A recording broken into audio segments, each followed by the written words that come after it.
The play for me was the story of two men trapped in one space, and they need to see each other and deal with each other, black and white.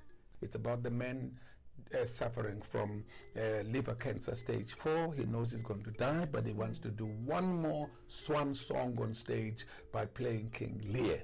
But he's looked after by a black man who is a nursing sister, who is also retired, but just does a little odd jobs for those white people that don't want to go to a hospice facility. They want to be looked after in the comfort of their homes.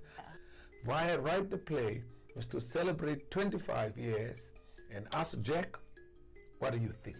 What you got anything to celebrate? He hates himself, he hates the world. It's got nothing to do with South Africa. Lunga has struggled all his life, trying to make it. He also is never married. His daughter's not talking to him. So they both have family father problems. But now both of them need a little human being on the other side. But there's something that they didn't understand or realize, which is much stronger bond between the two of them. They love Shakespeare. The use of Shakespeare is like the ointment after rough times between the two of them that brings them together. There's one thing they agree on, is Shakespeare. 1959, in the Newell Cowan Secondary School in Port Elizabeth, Mr. Budaza walks in and says, today we're going to do a new play. It's written by William Shakespeare, but it's translated into isiXhosa. It's called Julius Caesar, Julius Caesar in isiXhosa. Please do that funeral speech again. For some reason, I'm into funerals these days. Okay, you start with the English words, and then I'll do mine in my language. Okay. Friends, Romans, countrymen, lend me your ears. Zihlobo, maroma, zimamhlaba, diphenindlebe. Shakespeare understands when he wrote that the work maybe will be received by various cultures, boundaries, geography, people, and races and languages.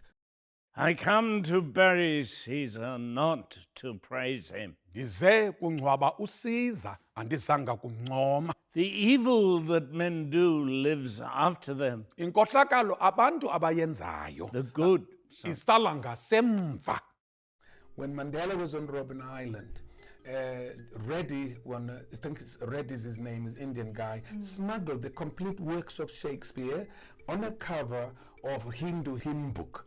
So this volume, complete works, circulated among the leaders first. Mandela read it and chose Julius Caesar and chose the lines, cowards die many times before their death, but the valiant taste it only but once. Govan Begi chose something, Ahmed Katabra chose something, Walter Sisulu chose something, everybody. So we found those extracts of what we call the Robben Island Bible. So we had that affinity to Shakespeare. King Lear is such a tragic figure that at the end of his life he needs to see. And this is quite common in South Africa, is that you find people, especially white people, at the end of the journey of life, they suddenly realize, my Lord, there's so much I didn't know. I realized that we should have changed long ago. And there's the anger of black people that blamed everybody except themselves. They too get to a point and look into themselves and say, yeah, we could be victims, but we also created other victims. It's a celebration of the human spirit, the indestructibility of the human spirit. It's a celebration of humanity.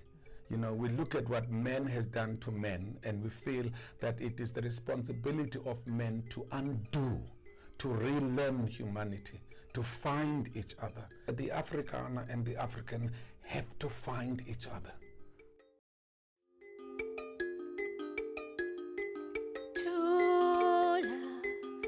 Chula, chula, chula,